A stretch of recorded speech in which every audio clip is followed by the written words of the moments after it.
Hi everyone, Jesse here with eTrailer. Today we'll be taking a look at and I'll show you how to install the ARB Skid Plate Kit on our 2015 Toyota 4Runner. This skid plate will not only replace your factory skid plate, but the one thing I really like about it is it stretches all the way back to your transfer case. It's going to protect all of your vital components, whereas with the factory skid plate, it's just going to cover your oil pan. It's going to be thicker, it's made of steel, it's much sturdier than the factory skid plate. Our neighbor today is planning on hitting trails. You can probably tell just by looking at it that he off-roads quite frequently.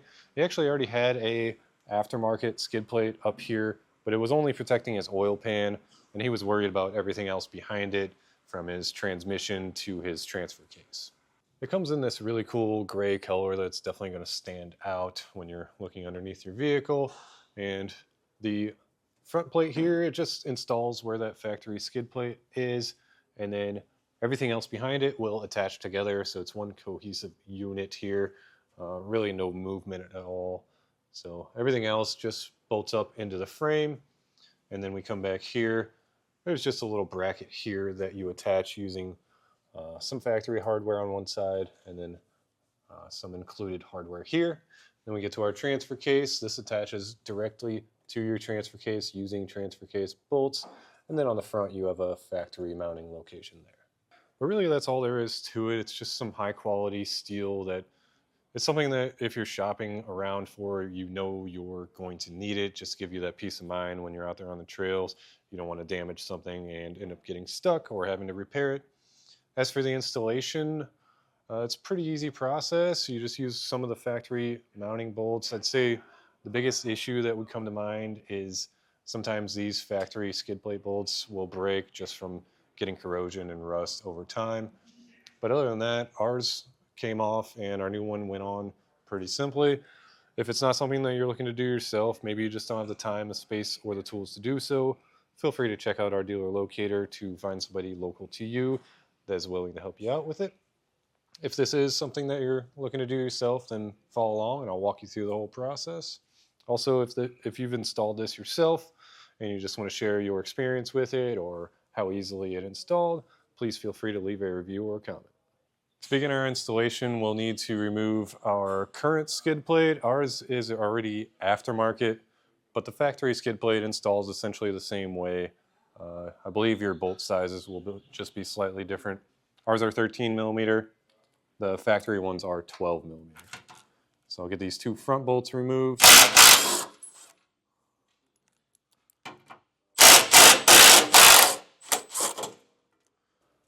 And we'll move on to the back. Ours is quite heavy, so I'll have to kind of hold it with my head. If you're working on the ground, you could probably just support it with your legs.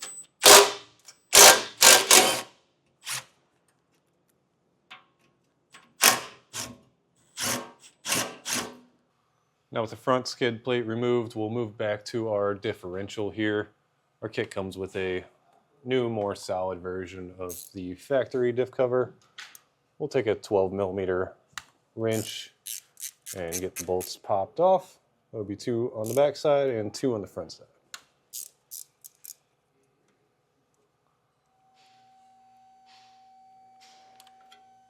With all four bolts removed, we should be able to just pop it off.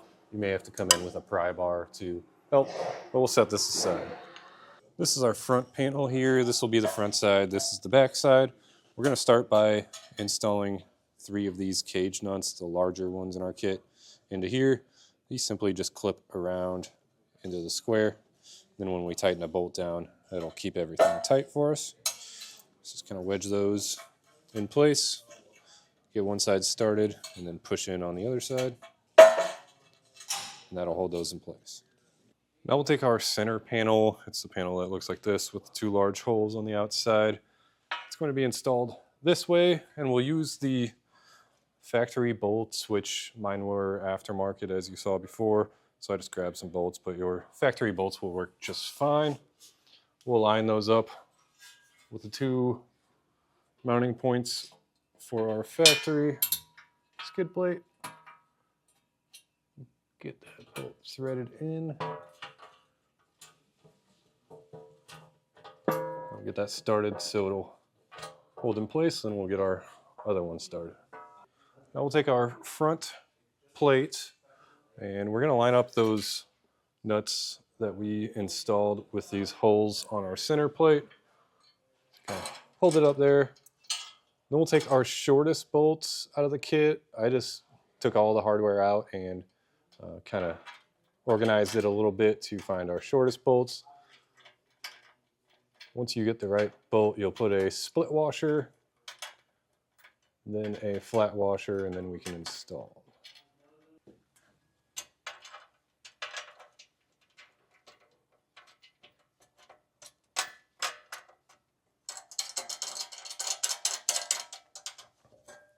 And at this point, we're going to leave everything hand tight. That way we have room to move everything around to get the rest of our pieces fitted. Now we'll take another one of our larger cage nuts, kind of wrap it around and clip it into this center hole on the back side of our center plate. Now we need to get our rear bracket set up. It's actually going to bolt on our cross member here. And there's a heat shield just protecting our half shaft here. So what I'll do is there's two 12mm bolts. I'm going to remove both of those. And then the heat shield's going to stay there. And our bracket's going to be mounted over that. And then we'll put some bolts to hold everything back up.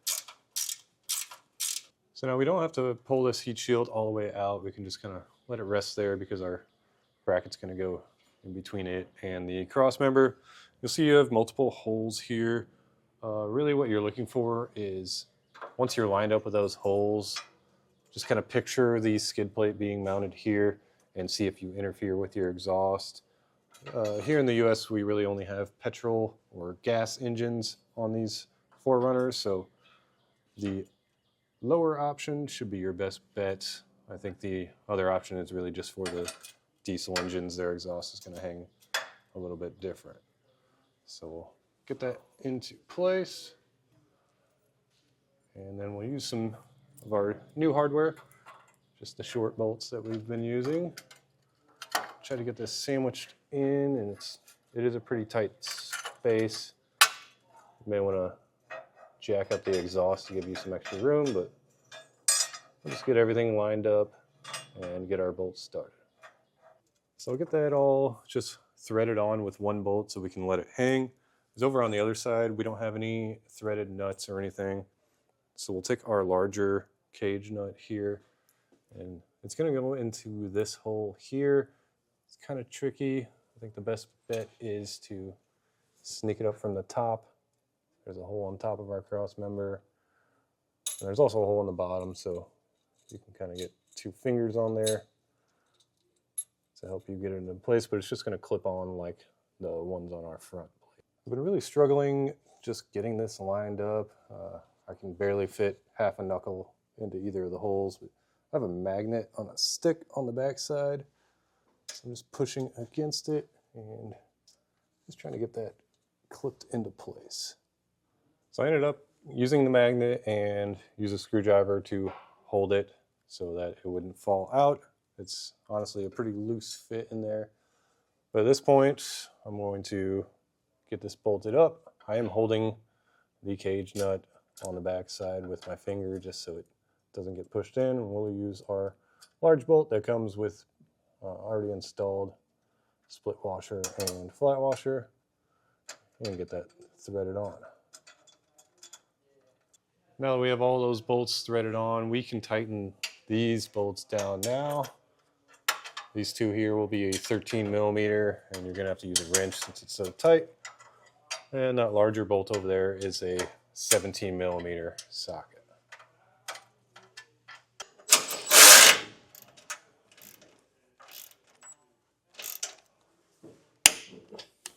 Before we can get our transmission panel lifted up, we'll have to install this spacer. It's going to go on the flat side here. We'll just line the 2 holes up on the spacer with the 2 holes on the panel. It's kind of a tight spot, so what I've done is I took my 13mm wrench and the nut that we're using, just kind of taped it. And I'll get that lined up with our hole. Then from the bottom side, we'll install one of our bolts with split washer and flat washer. Now we can tighten those 2 bolts down.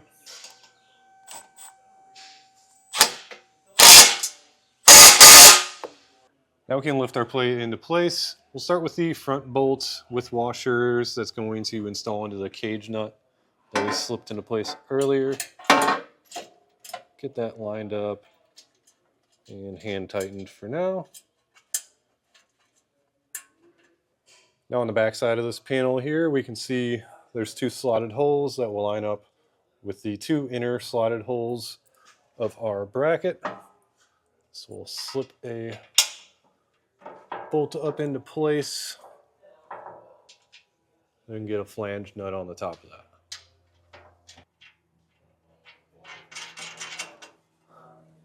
With our bolts, that goes up on the more driver's side. I'm going to do that same tape trick with my wrench just because our exhaust is quite in our way. You could also use a magnet if you have one. We'll get that threaded on.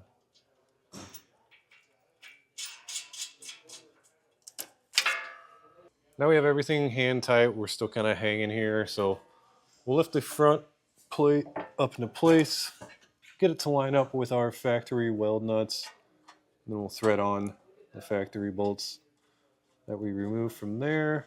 As you can see, this slot's pretty wide, so you'll need those factory washers.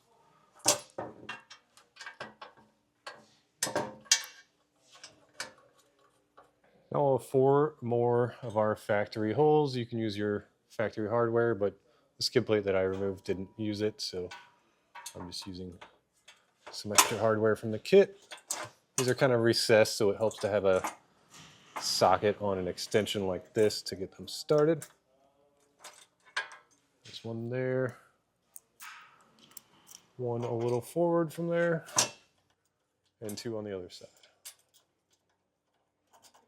Now we can go through and tighten and torque down each piece of hardware that we've installed.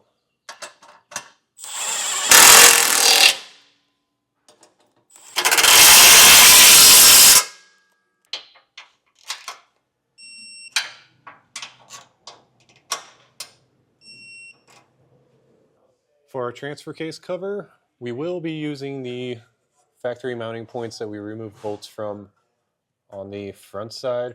But on the back side, if you just kind of mock it up, you'll see that your mounting points will line up with these bolts that are actually holding your transfer case together. So what we'll have to do is remove these. These are going to be 12mm bolts. And we'll be careful when we break these loose. This is definitely something that you don't want to have snap on you. So just make sure that they're breaking loose before you put all your strength behind it. I broke them all loose with a hand tool. Now I'll just bring my electric ratchet and take them all the way out. Now we'll slip our new cover into place and reinstall those bolts.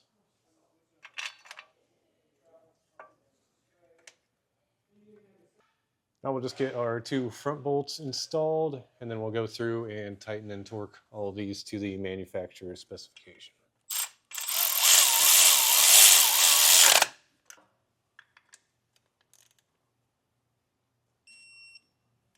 Once you have everything torqued down, one thing I always do is just kind of walk around and hit it a few times all over, see if you have any rattles, in which case that just means you possibly missed a bolt or something like that. But other than that, you're ready to hit the trails, and that's going to do it for our look at and installation of the ARB skid plate on our 2015 Toyota 4Runner.